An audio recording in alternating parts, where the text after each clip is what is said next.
Students, आज की video में हम यूनिट 13 अमाइन चैप्टर में सबसे इम्पोर्टेंट मेथड को पढ़ने जा रहे हैं और ये मेथड है गैब्रियल थैलेमाइड सिंथेसिस।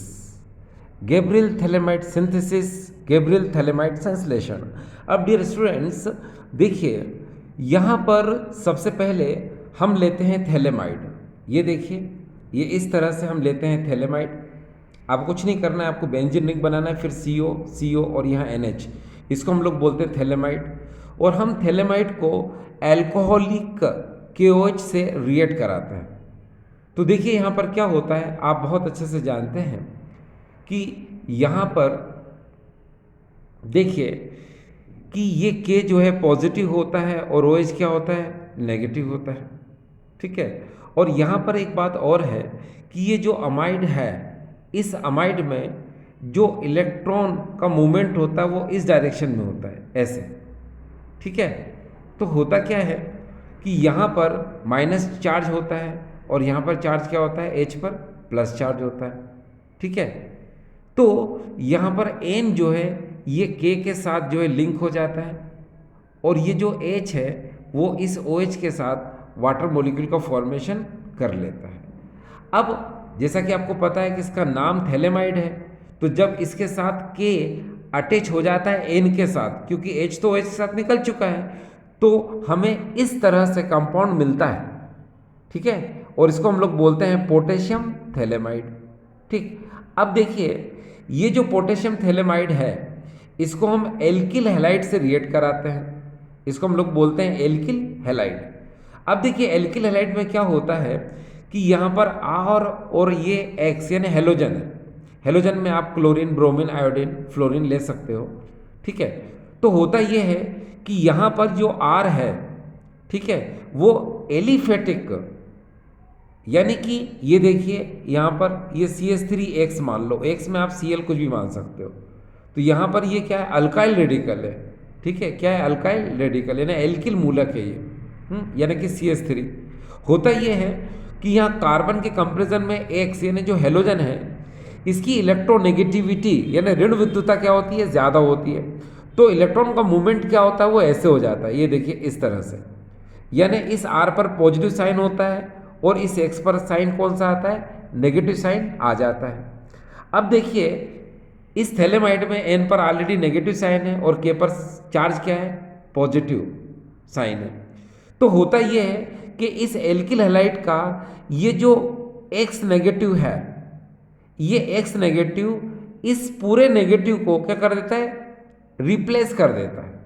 यानी ये X नेगेटिव जो है इस पूरे नेगेटिव को रिप्लेस कर देता है, यानी इसको हटा देता है। हटाने से क्या हो जाता है कि जब ये नेगेटिव पार्ट हट जाएगा तो वो R के साथ क्या हो जाएगा, लिंक हो जाएगा। और जब ये जो K है ना, इस X के साथ क्या हो जाएगा, लिंक होकर KX बना लेगा। तो समझ रहे हो, इसी को हम लोग बोलते हैं न्यूक्लियोफिलिक सब्स्टिट्यूशन रिएक्शन, नाभिक स्नेही प्रतिस्थापन अभिक्रिया। इसमें क्या होता है कि एक न्यूक्लियोफाइल यानी कि एक नाभिक स्नेही अभिकर्मक दूसरे न्यूक्लियोफाइल को क्या कर देता है, रिप्लेस कर देता है। यानी कि एक नेगेटिव जो है दूसरे नेगेटिव क्या कर देता है, प्रतिस्थापित कर देता है। एक नेगेटिव दूसरे नेगेटिव क्या कर देता है, डिस्प्लेस कर देता है। तो ये जो नेगेटिव है जब इस नेगेटिव को रिप्लेस कर देगा तो यहाँ पर ये नहीं बचेगा। ठीक है, सिर्फ K बचेगा। ये K के साथ ये X रिएक्ट करके KX बना लेगा और ये जो नेगेटिव पार्ट था वो R के साथ मिलकर ये देखिए ये अल्काइल थैलेमाइड का फॉर्मेशन कर लेगा। तो ये देखिए अल्काइल थैलेमाइड का फॉर्मेशन हो चुका। ठीक है। अब यहाँ पर एक बात और देखिए कि ये अल्काइल थैलेमाइड को हम क्या करते हैं, 20% डाइल्यूट HCl के साथ हम इसका एसिडिक हाइड्रोलिसिस कराते हैं, यानी कि अम्लीय जल अपघटन कराते हैं। 20% तनु HCl अम्ल लेते हैं हम और फिर हम क्या करते हैं, इसका अम्लीय अपघटन यानी कि इसको बोलते हैं हम एसिडिक हाइड्रोलिसिस कराते हैं। तो यहाँ पर जो 2H2O है इसको आप कैसे लिख सकते हो, इसको लिख सकते हो HOH, फिर से देखिए HOH ऐसे लिख सकते हो। अब यहाँ पर क्या होता है कि ये RN इस 2H के साथ मिलकर ये RNH2 का फॉर्मेशन कर लेते हैं। अब ये OH जो है इस C के साथ और ये OH C के साथ जब लिंक हो जाता है तो ये देखिए थैलिक एसिड का फॉर्मेशन हो जाता है। इसको हम लोग क्या बोलते हैं? थैलिक अम्ल। और ये RNH2 को हम लोग बोलते हैं 1 डिग्री एमीन। तो यहाँ पर जो R है मैंने बताया था आपको CH3 है ना, C2H5 यानी एलिफेटिक है ना, यानी कि अल्किल मूलक यानी कि एल्किल रेडिकल आप ले सकते हैं। तो यहाँ पर RNH2 को हम लोग बोलते हैं 1 डिग्री एमीन, इसी को हम लोग बोलते हैं प्राइमरी अमाइन, इसी को हम लोग बोलते हैं प्राथमिक एमीन। तो देखिए ये 1 डिग्री एमीन का फॉर्मेशन हो गया। तो आपको ये बात समझ में आ गई कि यहाँ पर एलिफेटिक एमीन का फॉर्मेशन क्या हो चुका है। ये देखिए एलिफेटिक एमीन यानी CH3NH2 का फॉर्मेशन हो गया। अब बात यहाँ पर यह आती है कि ये जो गैब्रियल थैलेमाइड सिंथेसिस है, इससे एलिफेटिक एमीन का तो फॉर्मेशन हो जाता है, लेकिन एरोमेटिक एमीन का फॉर्मेशन नहीं होता है ना। क्यों नहीं होता? क्या कारण है इसका? तो बता देते हैं आपको क्या कारण है। देखिए डियर, यहां पर ये जो पोटेशियम थैलेमाइड है, जब हम एरिल हैलाइड से रिएक्ट कराते हैं तो क्या होता है? होता यह है कि यहां पर एरोमेटिक अमाइन का फॉर्मेशन नहीं होता।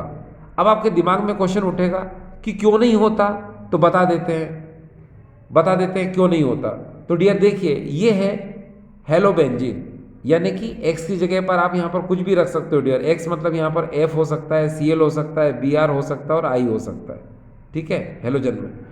सपोज यहाँ पर Cl है ना, और क्या, फिर क्या होगा? अब आपको पता है कि हेलोजन जितने भी होते हैं उन सबके आउटर मोस्ट शेल में 7 इलेक्ट्रॉन होते हैं, यानी कि एक तो यहाँ से लिंक हो गया और 3 लोन पेयर है। और आपको पता है ये बेंजीन रिंग है, और बेंजीन रिंग में क्या होता है? रेजोनेंस होता है। रेजोनेंस का मतलब होता है कि बेंजीन में अनुनाद होता है। तो जिसकी वजह से क्या होगा कि जब बेंजीन में रेजोनेंस है तो इसमें इलेक्ट्रॉन का डिलोकेलाइजेशन होगा, यानी कि इलेक्ट्रॉनों का विस्थापनन होगा। इलेक्ट्रॉन एक जगह से दूसरी जगह पर क्या करेंगे? मूव करेंगे। तो देखो कैसे करते हैं। जैसे ही ये लोन पेयर यहाँ से यहाँ आएगा यहाँ पर, तो यहाँ इस कार्बन की वैलेंसी क्या होगी? संयोजकता बढ़ जाएगी। तो ये वाला बॉन्ड क्या हो जाएगा? आगे की तरफ क्या हो जाएगा? ट्रांसफर हो जाएगा। कहाँ पर? यहाँ पर, ठीक है। अब इसने इलेक्ट्रॉन पेयर दिया तो यहाँ पर चार्ज क्या आएगा? पॉजिटिव, ये देखिए, ठीक है। और जब ये लोन पेयर यहाँ जाएगा तो यहाँ क्या बन जाएगा? Double bond. और ये बॉन्ड जब आगे जाएगा तो यहाँ क्या हो जाएगा? ये नेगेटिव चार्ज, ये देखिए यहाँ नेगेटिव चार्ज आ गया। अब आपने यहाँ क्या देखा? आपने यहाँ ये देखा कि बेंजीन रिंग में रेजोनेंस होने की वजह से, अनुनाद होने की वजह से इसके हेलोजन एटम पर जो चार्ज है वो कौन सा आ चुका है? पॉजिटिव, यानी धनात्मक आवेश आ चुका है। तो जब ये पॉजिटिव चार्ज आ चुका है तो ये पॉजिटिव क्या करेगा? ये पॉजिटिव इस नेगेटिव को अब रिप्लेस नहीं कर पाएगा, क्योंकि अब ये न्यूक्लियोफाइल है ही नहीं, ये नाभिक इसमें है ही नहीं, ठीक है। जबकि आपने क्या देखा था इधर, ये देखिए एल्किल हैलाइड में यहाँ जो हेलोजन होता है वो नेगेटिव होता है, यानी कि ये स्ट्रॉन्ग न्यूक्लियोफाइल है, यानी कि प्रबल नाभिक इसमें ही है। इसीलिए ये इस नेगेटिव पार्ट को, नेगेटिव पार्ट कौन सा सर? ये देखिए इतना पार्ट क्या है? ये नेगेटिव है। तो इसको क्या कर देता है? ये रिप्लेस कर देता है ना, प्रतिस्थापित कर देता है, ठीक है। इसलिए X K के साथ KX बना लेता है और R जो इसके साथ लिंक हो जाता है। लेकिन यहाँ पर सिचुएशन ऐसी नहीं है। यहाँ पर क्या देखा आपने कि बेंजीन रिंग में रेजोनेंस, अनुनाद होने के कारण इस X पर चार्ज कौन सा आ जाता है? पॉजिटिव। तो भाई जब इस पर पॉजिटिव चार्ज है तो अब ये न्यूक्लियोफाइल रहा ही नहीं ना, ये नाभिक इसमें है ही नहीं। जब ये न्यूक्लियोफाइल नहीं है, नाभिक इसमें ही नहीं है, तो ये क्या कर पाएगा? अब इस नेगेटिव पार्ट को रिप्लेस नहीं कर पाएगा, प्रतिस्थापित नहीं कर पाएगा। तो जिसकी वजह से अब एरोमेटिक अमाइन यानी कि C6H5NH2 का निर्माण यानी फॉर्मेशन नहीं होगा। तो यहाँ से एक बहुत अच्छी बात आपको पता चली, क्या? कि गैब्रियल थैलेमाइड सिंथेसिस में, यानी कि गैब्रियल थैलेमाइड अभिक्रिया में, संश्लेषण में एलिफेटिक अमाइन यानी कि RNH2 का तो फॉर्मेशन हो जाता है, मगर C6H5NH2 का फॉर्मेशन नहीं होता। और ये मैंने आपको बता दिया क्यों नहीं होता, ठीक है। क्यों? क्योंकि बेंजीन में रेजोनेंस होने की वजह से, बेंजीन में अनुनाद होने की वजह से इसके हेलोजन एटम पर, हेलोजन परमाणु पर धन आवेश यानी कि पॉजिटिव चार्ज आ जाता है, जिसकी वजह से रिएक्शन नहीं हो पाती है। ऑन द अदर हैंड यहाँ पर एल्किल हैलाइड में हेलोजन एटम पर नेगेटिव चार्ज होता है।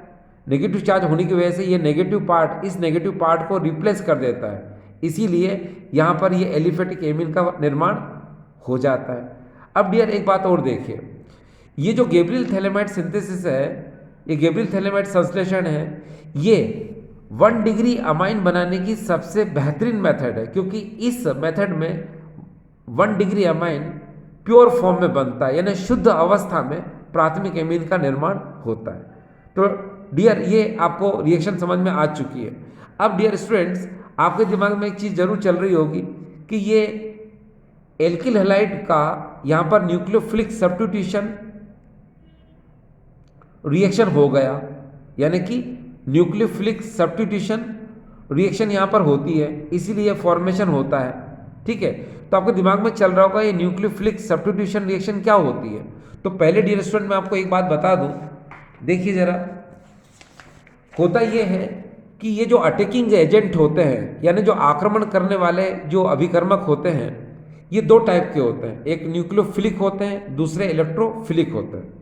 यानी कि न्यूक्लियोफाइल होते हैं, इलेक्ट्रोफाइल होते हैं। तो जो न्यूक्लियोफाइल होते हैं उन पर हमेशा नेगेटिव चार्ज होता है। ठीक है, और इनको न्यूक्लियोफाइल क्यों बोलते हैं?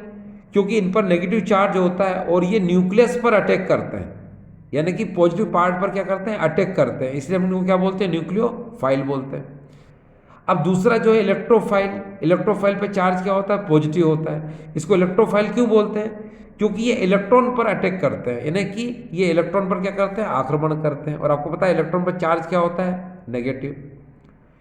हिंदी में देखें, नाभिक स्नेही का मतलब होता है कि इन पर आवेश जो है ऋणात्मक होता है और ये नाभिक से प्यार करते हैं, नाभिक से स्नेह करते हैं। क्यों?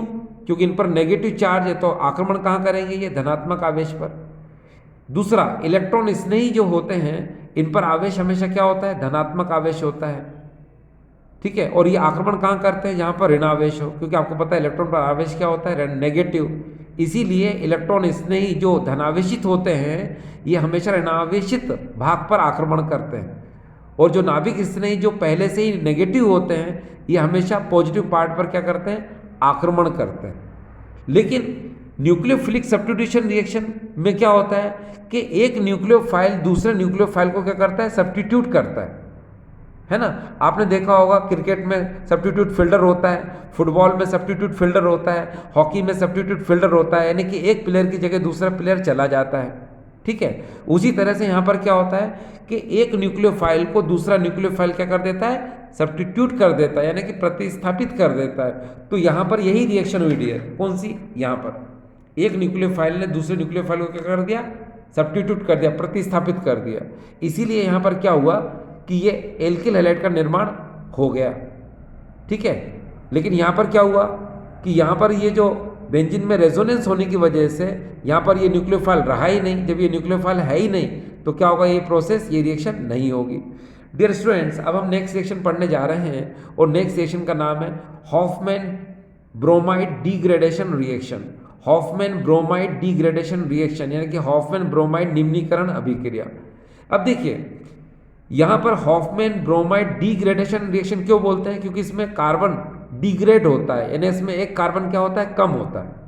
निम्नीकरण का मतलब ये होता है कि इसमें कार्बन की संख्या क्या हो जाती है, कम हो जाती है, इसलिए हम इसको निम्नीकरण बोलते हैं। अब देखिए कैसे, देखिए हॉफमैन ब्रोमाइड रिएक्शन में होता क्या है कि ये जो अमाइड है, ये देखिए ये अमाइड इस ब्रोमीन के साथ और एक्वस NaOH या फिर एक्वस KOH या फिर एल्कोली NaOH या फिर एल्कोली KOH के साथ रिएक्शन कर सकता है।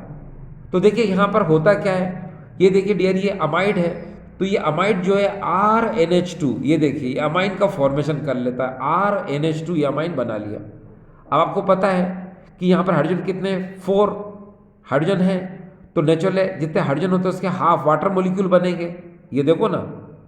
तो यहाँ से 4H, तो ये 2 ऑक्सीजन यहाँ से ले लेंगे। अब देखो मैं इसको ऐसे लिख देता हूँ, ये देखिए OH OH OH OH, तो नेचुरली क्या होगा, यहाँ से 2H2 क्या हो गया, बाहर हो गया, ये देखिए। अब यहाँ पर 4Na थे, तो 4Na को आप लिख सकते हो 2Na, और यहाँ पर ये 2Na, तो यहाँ से 2NaBr क्या हो जाएगा, ये बाहर हो गया, ये देखिए। अब क्या बचा, अब देखिए यहाँ पर ये 2 ऑक्सीजन बच गए, 2 Na बच गया, और यहाँ पर ये CO बच गया, तो क्या होगा, Na2COOO3 यानी Na2CO3 बना लेगा, ये बन गया।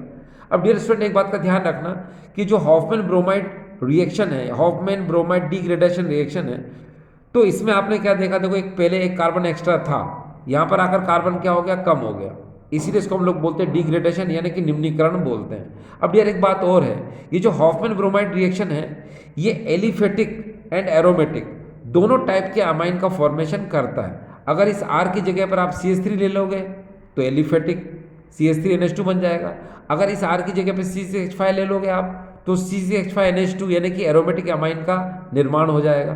तो इसमें क्या होता है, हॉफमैन ब्रोमाइड डिग्रेडेशन रिएक्शन में दोनों टाइप के अमाइन का फॉर्मेशन होता है। देखिए मैं आपको बताता हूँ कैसे होता है, ये देखिए, चलिए यहाँ पर आप सपोज आपने उस R की जगह पे CH3 ले लिया है ना, और यहाँ पर आपने C6H5 ले लिया, तो देखो क्या होता है, ये Br2 4NOH, तो क्या होगा डियर, आपको पता है, ये देखिए CH3NH2 का निर्माण हो गया, ये देखिए ये बन गया, इसको बोलेंगे हम मिथाइल अमाइन।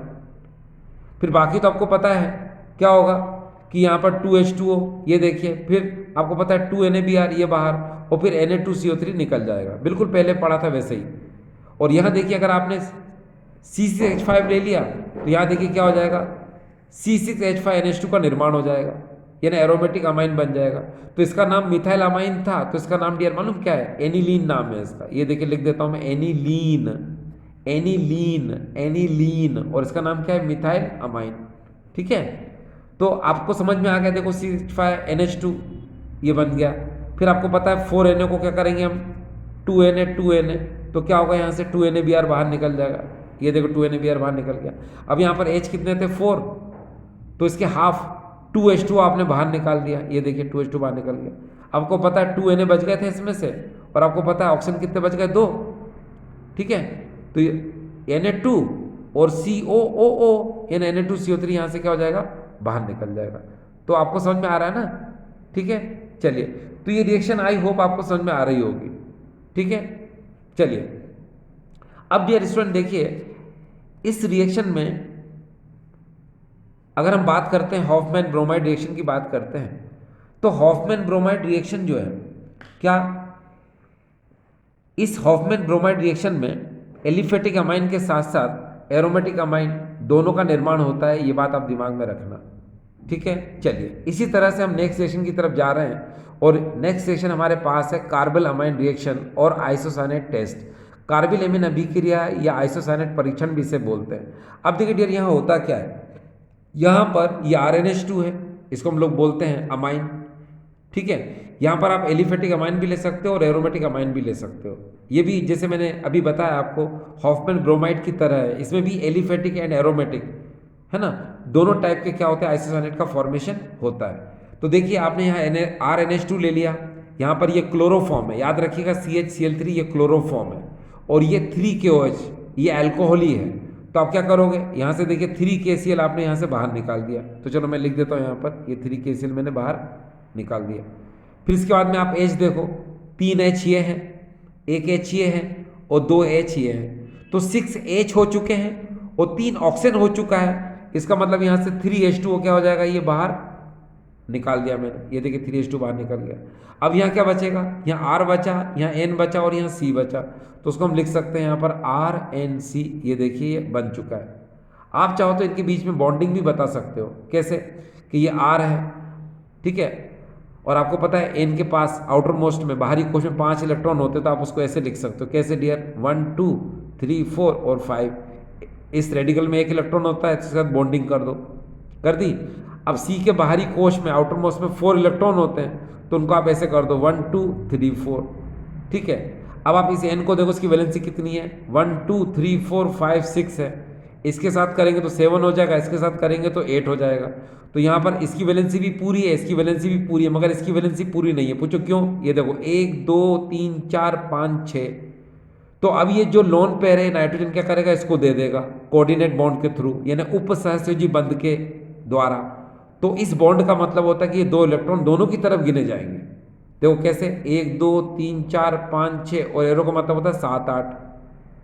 ठीक है, इधर भी वही 1 2 3 4 5 6 7 8, तो इस एरो में ये दोनों इलेक्ट्रॉन होते हैं जो दोनों की तरफ क्या होते हैं, गिने जाते हैं। तो यहाँ जो ये एल्किल आइसोसाइनेट बना, ठीक है, तो ये एरिल आइसोसाइनेट भी बन सकता है। मैंने बताया ना, अगर हम CH3 लेंगे तो एल्किल आइसोसाइनेट, और C6H5 लेंगे तो उसको बोलेंगे हम एरिल आइसोसाइनेट।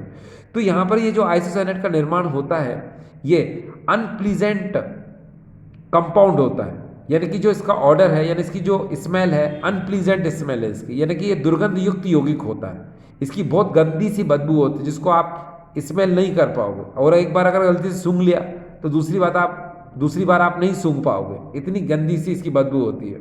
दूसरी बात, ये आइसोसाइनेट जो है पॉइजनस होता है, यानी कि विषैली प्रकृति का होता है। ठीक है, चलिए अब हम इसके बाद हम बात करते हैं, हमारा लास्ट टॉपिक है, और लास्ट टॉपिक को हम पढ़ने जा रहे हैं, इसका नाम है हिंसबर्ग रिएजेंट। ये जो हिंसबर्ग रिएजेंट, हिंसबर्ग अभिकर्मक है, तो आप देख सकते हैं C6H5SO2Cl। C6H5SO2Cl इसको हम लोग बोलते हैं benzene sulfonyl chloride, benzene sulphonyl chloride.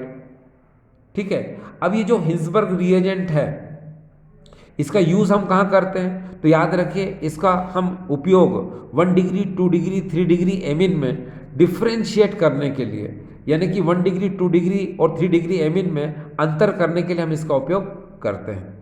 ठीक है, अब देखिए कैसे, सपोज यहाँ पर ये C6H5SO2Cl ये हिंसबर्ग रिएजेंट है, और यहाँ पर मैंने RNH2 ये 1 डिग्री एमीन ले लिया, तो अब आप यहाँ से क्या करोगे, HCl बाहर निकाल दो। ये आपने निकाल दिया, ये HCl देखो बाहर निकल गया, तो यहाँ पर ये यौगिक आपको यानी कंपाउंड आपको मिला। इसकी नेमिंग क्या होगी आपको बताइए, रेडिकल इस N से लिंक है तो हम इसको बोलेंगे N एल्किल बेंजीन सल्फोनामाइड, ये बन गया।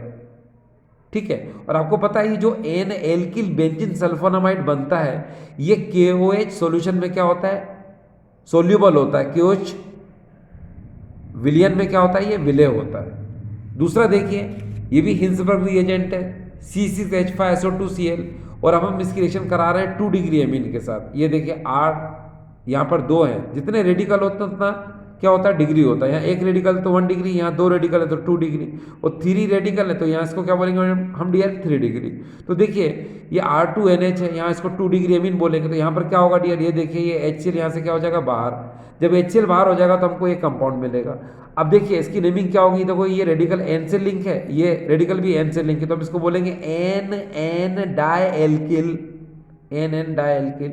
फिर बेंजीन सल्फोनामाइड, तो ये भी क्या करता है, N डाइएल्किल बेंजीन सल्फोनामाइड बनाता है, मगर ये KOH सॉल्यूशन में सोल्यूबल नहीं होता है, जबकि ये क्या होता है, सोल्यूबल होता है, ये विलेय होता है ये सल्फोनामाइड, और ये सल्फोनामाइड क्या होता है, KOH सॉल्यूशन में विलेय नहीं होता है। ठीक है, अब थर्ड देखिए, हमारे सामने ये है हिंसबर्ग रिएजेंट और ये 3 डिग्री एमीन। अब देखिए इसके पास हाइड्रोजन है ही नहीं, जब हाइड्रोजन नहीं होंगे तो ये HCl रिमूव नहीं कर पाएगा, ये HCl बाहर नहीं निकाल पाएगा, इसलिए यहाँ पर कोई अभिक्रिया नहीं होगी, यानी कि नो रिएक्शन। डियर स्टूडेंट्स, तो ये आपको समझ में आ गया। ठीक है, तो ये क्या था डियर, हिंसबर्ग रिएजेंट था। तो आई होप स्टूडेंट्स ये एक आपको छोटा सा वीडियो समझ में आया होगा। ठीक है, थैंक यू।